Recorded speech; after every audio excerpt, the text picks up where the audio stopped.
რაფეინი არას ვეძახიან, ანუ უკვე წართმეული არის რა. ტერზე. ანუ ფარი იყო, ხმალი, ხანჯალი და შუბი. შუბი იყო ძალიან ისეთი ატრიბუტი. აი მას ქვია კოლხური შუბი. შეხედეთ რანაირია, აი ბუნიქს. ინტერნეტშიც რო ნახოთ, შუბები არის ძალიან ბევრნაირი რა თავი. ანუ დიდითად იყო წამახული რკინა უნდა ყოფილიყო რა ეხლა. როგორ ისეღმებული ვახშენი, მანუ ეს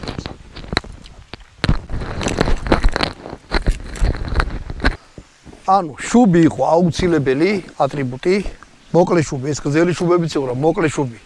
მოკლე შუბი კაი იყო იმითი რომ ჯერ შორმანძილზე შეიძლებოდა ამითი ბრძოლა.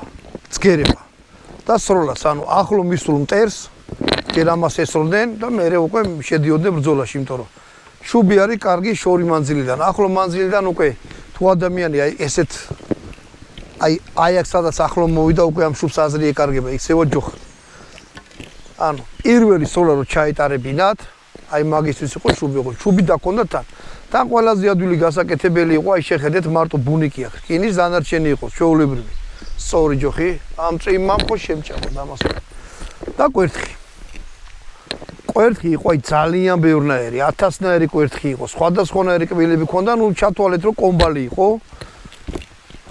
და მე რო ეს რაფინირებული კომბალია. ამას ეხლა იცაკლე ხელზე უნდა იყოს დაკიდებული, რომ ხელო გაგიშოთ, რომ ისქრას რა ქვია, ხელზე დაგეკიდოს რა. აი ესეთი კბილები ქონდა, ეს ილესებოდა.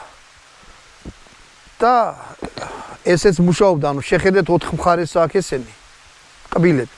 ანუ ყველა მიმართულდი ქვემოდან, ზემოდან, რამე ყველანაირად მუშაობდა რა. ეს რაც შეეხება აი ესეთ კვერთხს. მუზარადი.